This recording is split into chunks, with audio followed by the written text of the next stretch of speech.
Assalamualaikum warahmatullahi wabarakatuh. Perkenalkan, nama saya Alfiana.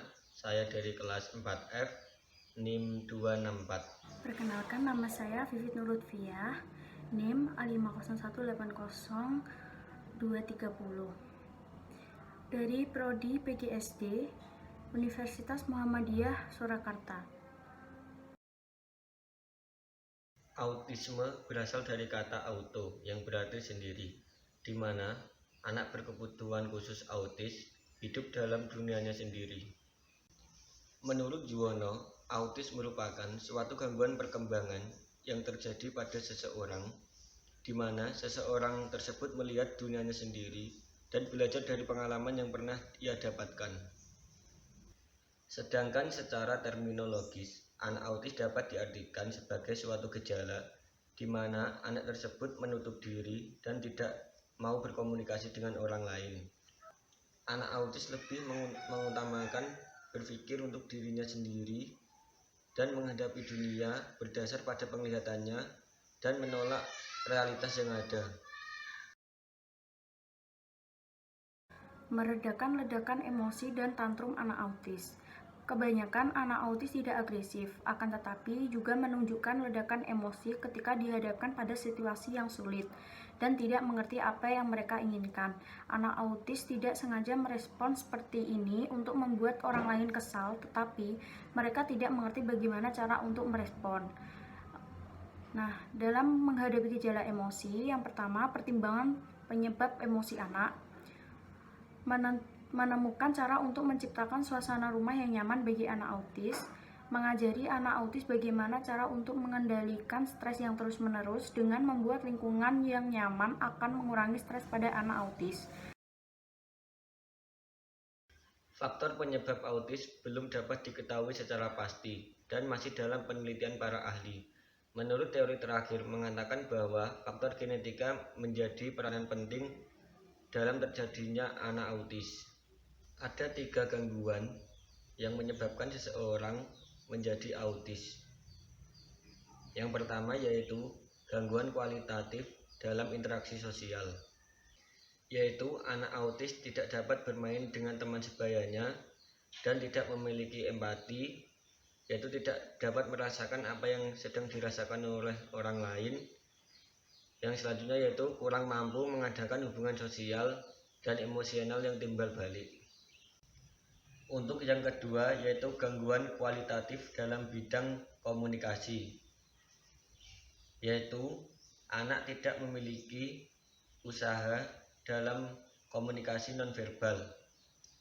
Anak sering menggunakan bahasa yang aneh yang diulang-ulang. Yang selanjutnya, anak autis bermain kurang variatif, imajinatif, dan kurang meniru. Untuk yang ketiga yaitu adanya suatu pola yang dipertahankan atau diulang-ulang, yaitu anak autis terpaku pada kegiatan dan rutinitas yang tidak ada gunanya dan seringkali sangat terbuka pada sesuatu yang berbeda. Pendidikan untuk anak autis. Anak berkebutuhan khusus autis pada dasarnya sangat membutuhkan pendidikan karakter sebagai bekal dalam hidupnya. Model pendidikan bagi anak autis sudah banyak terjadi di berbagai daerah. Di sekolah inklusi, anak mendapat pendidikan setara seperti anak lainnya, namun dengan bimbingan pengajar khusus. Sementara untuk sekolah umum, anak autis mendapat pendidikan setara dengan anak lainnya dan tanpa bimbingan pengajar khusus. Sekolah umum akan membuat anak autis yang hiperaktif dan juga dalam berinteraksi dengan orang lain. Masuk sekolah umum artinya anak autis akan berinteraksi dengan orang normal. Anak autis memiliki kekurangan pada satu hal, mereka mempunyai potensi diri yang harus digali dan bermanfaat bagi orang lain. Anak tidak langsung lepas begitu saja, melainkan ditemani pendamping untuk memberikan pengertian bagi anak autis dan lingkungan sekitar. Layanan dan faktor yang mendukung perkembangan anak autis. Yang pertama yaitu berat ringannya derajat kelainan. Semakin ringan gangguan yang dialami oleh anak autis, maka semakin cepat penyembuhannya. Begitu pula sebaliknya. Jika gangguan yang dialami oleh anak autis berat, maka penyembuhannya akan semakin lama juga.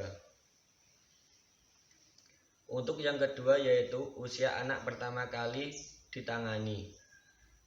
Terapi yang dimulai sedini mungkin sebelum usia anak 5 tahun lebih membantu kesembuhan anak tersebut, di mana pada usia sebelum 5 tahun perkembangan paling pesat dari otak manusia terjadi pada usia 2-3 tahun. Yang ketiga yaitu proses pendidikan dan pengajaran, di mana lingkungan yang mendukung kesembuhan anak autis akan lebih membantu keberhasilan anak autis dalam kesembuhannya daripada lingkungan keluarga yang tidak menerimanya. Penerimaan di sini bukan hanya secara moral saja, tetapi diaplikasikan ke dalam bentuk perilaku yang memberikan pendidikan pada anak autis dengan menyekolahkannya di tempat sekolah khusus autisme atau lembaga pusat terapi anak berkebutuhan khusus. Anak berkebutuhan khusus autisme juga membutuhkan pendidikan agar dirinya mampu mengatasi hambatan yang dialaminya dan mampu hidup mandiri sesuai dengan kemampuan dan kebutuhannya. Sehingga dengan diharapkan anak berkebutuhan khusus autis memperoleh bekal hidup dan mencapai perkembangan yang optimal.